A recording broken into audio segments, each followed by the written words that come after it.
Venezuelan warships block the USS George Washington, and what happens next rewrites the rules of naval power. At 4:30 hours, a radar operator's screen explodes with 6 hostile contacts forming a wall across international waters. Hit that subscribe button right now, because what the Venezuelan Navy doesn't know is that they're already locked onto from 3 dimensions they can't even detect. The Venezuelan blockade formation.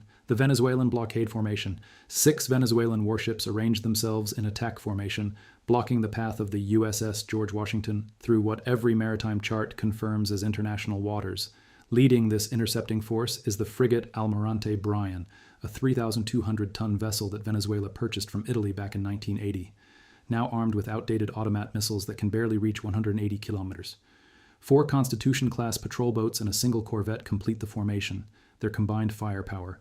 Representing Venezuela's most aggressive naval posture in decades, the orders from Caracas are absolute, demonstrate sovereignty, show strength, and refuse to back down under any circumstances, even as their commanders scan radar screens showing a target that outweighs their entire fleet combined. What those Venezuelan captains see on their displays is just one massive carrier, but what they can't detect is the technological nightmare already surrounding them from every angle. America's invisible advantage. America's invisible advantage. The USS Porter and USS Carney had been tracking every Venezuelan vessel for 72 hours before the blockade even formed.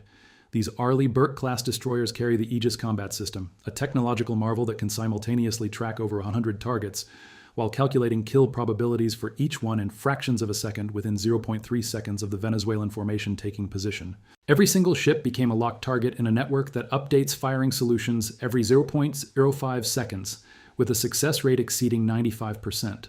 The Venezuelan ships rely on British DA-08 radar systems from the 1970s that can't even detect modern anti-ship missiles until they're already 40 kilometers away, leaving them blind to threats that could eliminate them from 170 kilometers out.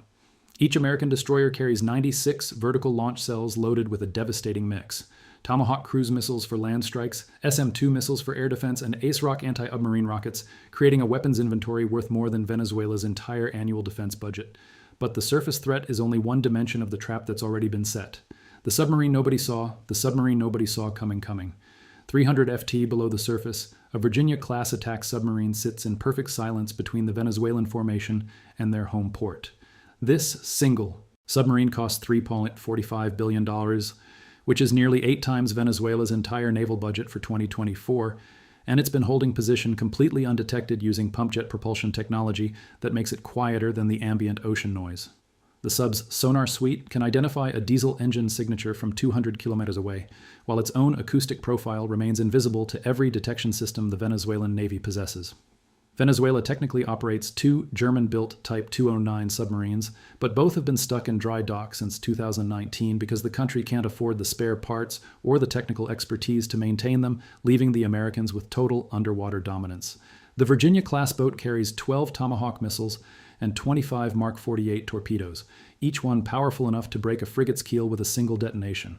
And her commander has already mapped out firing positions and escape routes through water that might as well be American territory. But while Venezuelan sailors focused on the carrier in front of them, politicians back home were about to receive intelligence that would change everything. Here's what you need to ask yourself. If an enemy can track you for 3 full days without you knowing they even exist, do you really control the battlefield at all?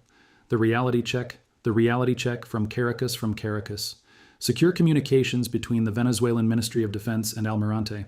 Bryan suddenly intensify as dawn breaks and the full scope of American force deployment becomes clear.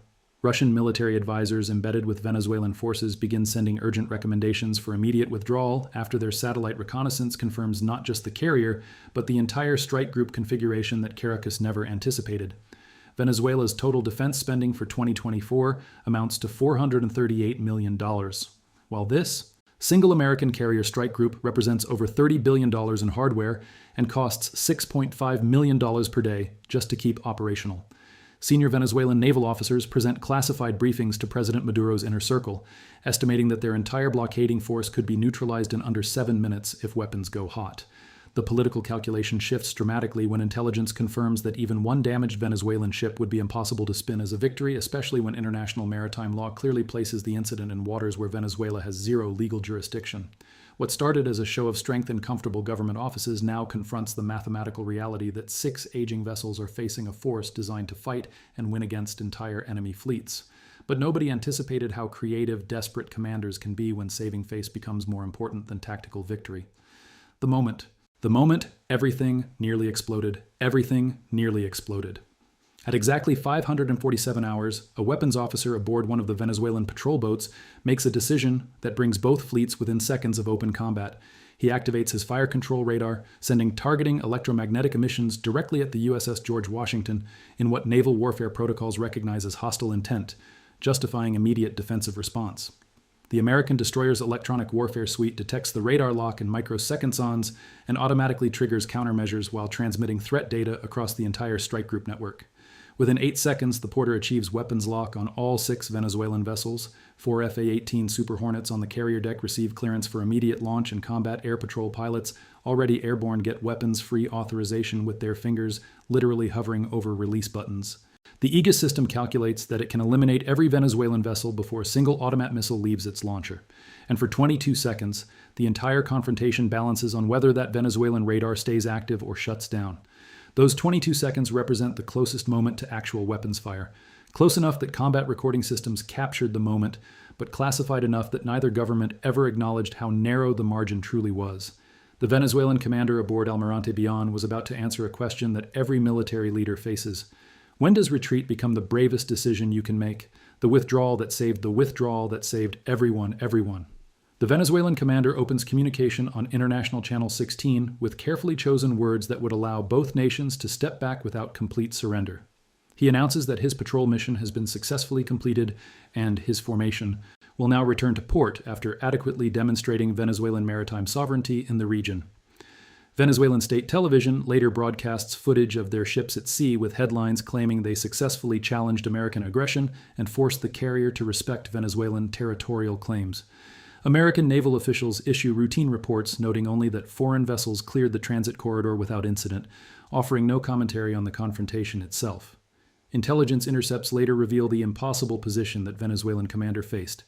Court-martial if he withdrew without permission, but the same punishment if his ships sustained any damage, forcing him to choose between political consequences and physical annihilation. The truth exists somewhere between both official narratives, where professional naval officers prevented politicians from starting a fight that every tactical analysis suggested would last. Approximately 11 minutes before Venezuela lost its entire operational surface fleet. The USS George Washington continued through international waters without firing a single shot, proving that overwhelming technological superiority can end conflicts before they begin. So here's the real question. When you're a commander caught between politicians who demand victory and reality that guarantees defeat, which do you choose? Your career or your crews? What this means for naval power lives? What this means for naval power. This confrontation exposed the brutal reality of modern naval warfare, where regional navies face technology gaps measured not in years, but in complete generations of weapons evolution. The Aegis combat system alone represents a level of integration that most countries can't replicate, even with unlimited budgets, because the underlying technology requires decades of research and industrial capacity that simply doesn't exist outside a handful of nations.